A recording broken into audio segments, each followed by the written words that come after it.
வணக்கம். செல்வகுமாரின் அதிகாலை வானிலை ஆய்வறிக்கை. அதிகாரப்பூர்வ வானிலை அறிக்கைக்கு இந்திய வானிலை ஆராய்ச்சித்துறை அறிக்கையை பார்க்கவும். 2026 ஏப்ரல் 15 புதன்கிழமை அதிகாலை நிலவர வானிலை பதிவு.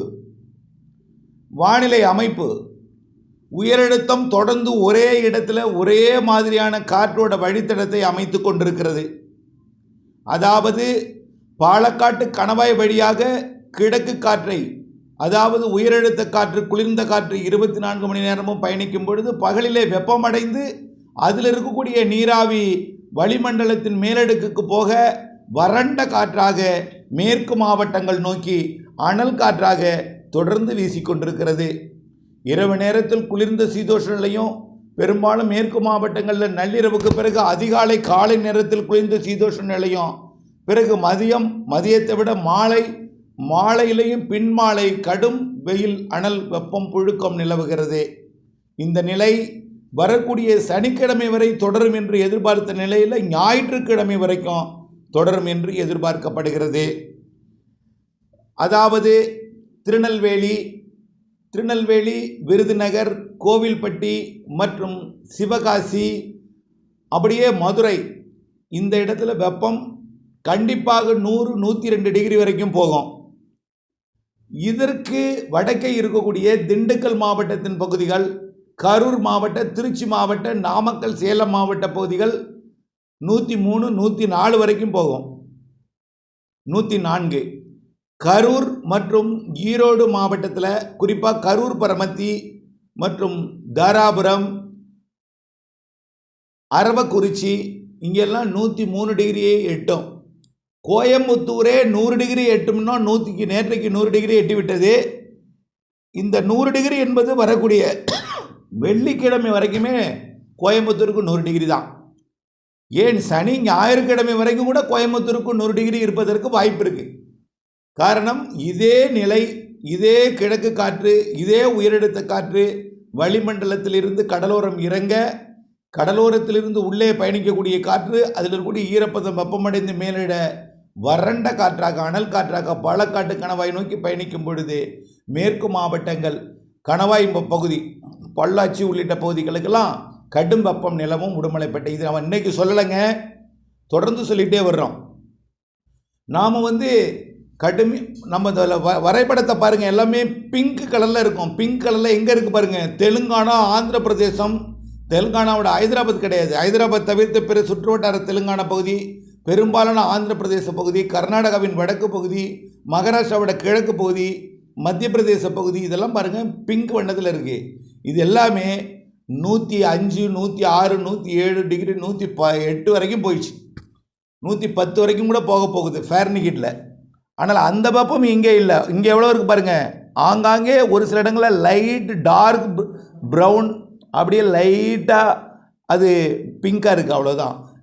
அதிகபட்ச வெப்பம் இந்த கரூர், திண்டுக்கல் மாவட்டத்தோட மேற்கு பகுதி, திருப்பூர் மாவட்டத்தின் உடுமலைப்பேட்டை, திருப்பூர் உள்ளிட்ட பகுதிகள், அதே போல் கோயம்புத்தூர் மாவட்டத்தோட பொள்ளாச்சி மற்றும் கோயம்புத்தூர் இடைப்பட்ட பகுதி, அப்படியே பார்த்தீங்கன்னா ஈரோடு, கரூர், நாமக்கல், சேலம், இந்த பகுதியில் அதிக வெப்பம் இருக்கும். அதே போல் மேற்கு மாவட்டத்தின் தென் மாவட்டங்களின் மத்திய பகுதி, திருநெல்வேலியிலிருந்து மதுரை வரைக்கும் இடைப்பட்ட அந்த மத்திய பகுதியிலையும் வெப்பம் அதிகமாக இருக்கும். அடுத்தது தான் வேலூர் இருக்கும். இந்த வெப்பம் வரக்கூடிய ஞாயிற்றுக்கிழமை வரைக்கும் இதே நிலை தான், வேறு வழி இல்லை. ஆனால் நம்ம என்ன சொன்னோம், 104, ஆனால் நம்ம எப்போதும் வழக்கமாக ஈரோட்டிலையும் கரூர்லையும் தான் அடிக்கும். பொள்ளாச்சியில் பொதுவாக வெப்பம் குறைவாக இருக்கும். ஆனால் இந்த முறை பொள்ளாச்சி அதிக வெப்பம் நிலவுகிறது. அதாவது வழக்கத்திற்கு மாறான வெப்பம் என்றாலும் வழக்கத்திற்கு மாறான மழை இருப்பதற்கு வாய்ப்பு இருக்குது. காரணம், கடல் வெப்பம் உயர்ந்திருக்கு அப்படின்னு நம்ம சொல்லியிருக்கிறோம். அதை நீங்கள் பொறுத்திருந்து பாருங்கள். இப்போ அனுபவிக்கக்கூடிய நீங்கள் கஷ்டத்திற்கு ஏற்ற சமமான ஒரு மழைப்பொழிவு கொடுப்பதற்கும் சாதகம் இருக்குது என்பதை தெரியப்படுத்த விரும்புகிறேன். கோடையில் அரபிக்கடலில் நிகழ்வு உருவாக வாய்ப்பு இருக்குன்னு சொல்லியிருக்கிறேன். வங்கக்கடலையும் கோடை நிகழ்வு மே மாதத்தில் நிகழ்வு உருவாக வாய்ப்பு இருக்குது. அரபிக்கடலையும் வலுவான நிகழ்வு மே மாதத்தில், ஜூன், ஜூலைலாம் உருவாக வாய்ப்பு இருக்குது அப்படின்னு நம்ம சொல்லியிருக்கிறோம். ஆகவே இந்த நிலை இப்படி நகர வழக்கத்திற்கு மாறாக பொள்ளாச்சி உள்ளிட்ட பகுதிகளில், கோயம்புத்தூரில் இதுவரைக்கும் 100 டிகிரி எட்டியதில்லை. 100 டிகிரி எட்டி இருக்கிறது. ஆனால் வழக்கமாக இருக்கக்கூடிய பகுதிகளில் பெரிய வெப்பம் இல்லை. அதாவது நல்லா யோசித்து பார்க்கணும். கடுமையான அனல் காற்று மூக்கு துவாரமெல்லாம் எரிந்த காலமெல்லாம் இருந்திருக்குது பல ஆண்டுகளில். அப்படிப்பட்ட வெப்பம் இப்பொழுதைக்கு இல்லை. இருந்தாலும் எங்கே வெயில் அதிகமாக வழக்கமாக அடிக்குமோ அங்கே அளவாகவும், வழக்கத்திற்கு மாறாக பல இடங்களில் வெயில் அதிகமாக இருப்பதை நீங்கள் உணர முடிகிறது. இருந்தாலும் இந்த நிலை வரக்கூடிய 20ஆம் தேதி வரைக்கும் தான். அதுக்கப்புறம் 1 டிகிரி குறையும். 100 டிகிரிக்கு கீழே வந்துடும் கோயம்புத்தூர், 100 டிகிரிக்கு கீழே வந்துடும் பல்வேறு உள்பகுதிகள். பெரும்பாலும் 100 டிகிரியை ஒட்டி 37 டிகிரி செல்சியஸ் 38 டிகிரி செல்சியஸில் இருக்கும் இந்த அதிகபட்ச வெப்பநிலை. அதாவது வரக்கூடிய ஞாயிற்றுக்கிழமைக்கு மேலே 100 டிகிரிக்கு கீழே இருக்கும். அதிகபட்சம் 100-101 டிகிரி ஃபாரன்ஹீட் சில இடங்களில் பதிவாகும். நான் சொல்வது எல்லாமே மேற்கு மாவட்டங்கள், பாலக்காட்டு கணவாய் பகுதி, கரூர், ஈரோடு போன்ற மாவட்ட பகுதிகள். நான் சொல்லிகிட்டு இருக்கிறது எல்லாமே வங்க கடலோரம். நீங்கள் உணரும் வெப்பம் அதிகமாக இருப்பது போல் தெரிந்தாலும் பல ஆண்டுகளை நீங்கள் அப்படியே பின்னோக்கி பார்க்கணும். நீங்கள் கடுமையான வெப்பம் இந்த ஆண்டு போல் எந்த ஆண்டும் வெப்பம் இல்லை, அடித்ததில்லை அப்படின்னு டெல்டா மாவட்டங்களில் சொல்லிகிட்டு இருக்கீங்க. சற்றே நம்ம செஞ்சு பார்க்கணும். ஒவ்வொரு வருஷமும் ஒரு மழை பெஞ்சுன்னு வச்சிங்களேன், இந்த மாதிரி மழை எப்போதும் பெய்ததில்லை. அதே ஒரு வெயில் அடிச்சதுன்னா இந்த மாதிரி வெயில் எப்பொழுதும் அடித்ததில்லைன்னா, புள்ளி விவரத்தை வைத்து கொண்டு பேசுபவர்களுக்கு தான் உண்மை என்னவென்று தெரியும். கடந்த பல ஆண்டுகள் எல்லாம் கடுமையான அனல் வீசி இருக்கிறது, கடுமையான அனல் சுட்டெரித்திருக்கிறது. 47 டிகிரி செல்சியஸ் வரைக்கும் கூட திருவள்ளூர் மற்றும் வேலூர்லாம், திருவள்ளூர் மாவட்டத்தோட திருத்தணி, வேலூர்லாம் பதிவாகி இருக்கிறது. ஆந்திர பிரதேசத்தில் 47 டிகிரி செல்சியஸ் நானே அனுபவித்திருக்கிறேன். ஆனால் இப்பொழுதெல்லாம் 39.5, 40, 40, 41 சில நாள் தொட்டிருக்கு. அப்படித்தான் போயிட்டுருக்கு. ஆகவே இந்த நிலை வரக்கூடிய சனிக்கிழமை வரை, ஞாயிற்றுக்கிழமை வரை இருக்கும். அதுக்கப்புறம் 1 டிகிரி குறையும் செல்சியஸில். அப்புறம் அடுத்த வரக்கூடிய 22ஆம் தேதி தேர்தலுக்கு முந்தைய நாள் தென் கடலோரத்தில் மழை தொடங்கும். முதல்ல இலங்கையில் மழை தொடங்கும். 22ஆம் தேதி தென் கடலோரம் டெல்டாவின் தெற்கு பகுதியில் மழை தொடங்கும். 22 ஒரு சில இடங்களில் மட்டும்தான், ஒரு சில இடம்னு சொல்ல முடியாது, ஓரிரு இடங்களில் 22ஆம் தேதி மழை வாய்ப்பு.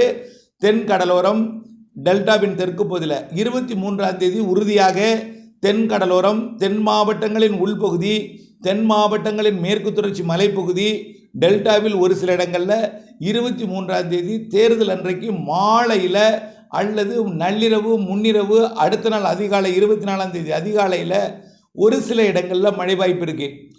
23ஆம் தேதி ஏப்ரல் 23ஆம் தேதி மாலைக்கு பிறகு, மதியத்துக்கு பிறகு மாலை அல்லது முன்னிரவு, நள்ளிரவு அல்லது 24ஆம் தேதி அதிகாலையில் தென் மாவட்டங்களின் கடலோரம், தென் மாவட்டங்கள் உள்பகுதி, தென் மாவட்ட மேற்கு தொடர்ச்சி மலை, டெல்டாவின் தெற்கு பகுதி, டெல்டாவில் ஒரு சில இடங்களில் 25, 26ஆம் தேதி இன்னும் கொஞ்சம் பரப்பில் கூடும். கொஞ்சம் கொஞ்சமாக 25, 26ஆம் தேதி பரப்பில் கூடும் பொழுது டெல்டாவின் உள்பகுதி, உள் மாவட்டங்கள், மேற்கு மாவட்டங்கள்லையும் ஆங்காங்கே மழை பொழிவு கிடைக்கும். 27, 28, 29, 30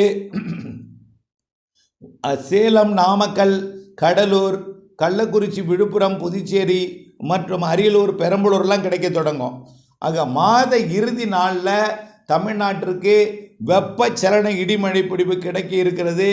அப்பொழுது வெப்பம் கொஞ்சம் குறைவாக இருக்கும்.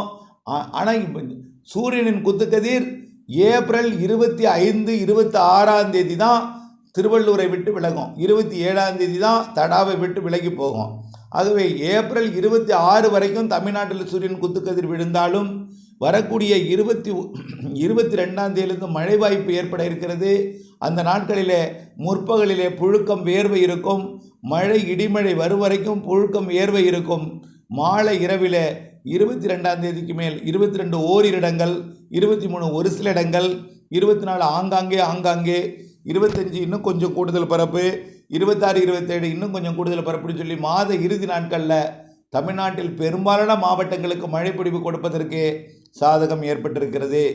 அப்பொழுது தென்கிழக்கு தெற்கு திசை காற்று தமிழ்நாட்டில் ஏறி உயரழுத்தம் விலக, நீராவி காற்று உள்ளே நுழைய, மேற்கு திசையிலிருந்து வரக்கூடிய உயரழுத்த காற்றும் நீராவி காற்றும் கிழக்கு மேற்கு திசை காற்றாக சந்திப்பை ஏற்படுத்தி ஆங்காங்கே முதல்ல தென்கடலோரம், தென் உள்பகுதி, தென் மாவட்ட மேற்கு தொடர்ச்சி மலைப்பகுதி, பிறகு டெல்டா, உள் டெல்டா, பிறகு படிப்படியாக வட உள் மாவட்டங்கள், மேற்கு தொடர்ச்சி மலை மாவட்டங்கள், நீலகிரி என்று அடுத்தடுத்த நாட்களிலே ஏப்ரல் இறுதி வாரத்தில் மழைப்பொழிவு கொடுக்க இருக்கிறது என்பதை நினைவுபடுத்த விரும்புகிறேன். மீண்டும் ஒரு முறை, ஒதுக்கி ஒதுக்கி ஆங்காங்கே ஆங்காங்கே ஒரே இடத்துல பருவமழை மாதிரி பெய்யாது, இடி மின்னல் மழை ஆங்காங்கே கொடுக்கும். இப்போ எங்கேயுமே மழை இல்லை, வெறும் வெயில் அனல் மட்டும் நிலவுது. 22ஆம் தேதிக்கு பிறகு ஓரிடம், ஒரு சில இடம், ஆங்காங்கே ஆங்காங்கே என்று பிறகு 25ஆம் தேதிக்கு மேலே தமிழ்நாட்டில் ஆங்காங்கே கொஞ்சம் கூடுதல் பரவலாகி மாத இறுதி நாட்களில் தமிழ்நாட்டில் ஆந்திர கர்நாடக எல்லையோரம் வரைக்கும் எட்டி பிடித்து இடிமின்னல் மழைப்பொழிவை கொடுப்பதற்கு சாதகம் இருக்குது. ஏப்ரல் மாத இறுதி நாட்கள் அல்லது மே மாதம் முதல் 10 தேதிக்குள்ளர வங்கக்கடல் ஒரு நிகழ்வு, அரபிக்கடலில் ஒரு நிகழ்வு, 2 வேறு நிகழ்வுகள் 2 பக்கமும் உருவாக வாய்ப்பு இருக்குது. இவையெல்லாம் ஆய்வில் இருக்கிறது. இதை கண்ணோட்டமாக முன்னோட்டமாக அறிவிக்கிறேன். இணைந்தே இருந்து அப்டேட்ஸ் அறிந்து, வானிலை மாறுதல் அறிந்து, துல்லியம் அறிந்து திட்டமிட்ட பணி செய்திட அன்போடு கேட்டுக்கொள்கிறேன். நன்றி.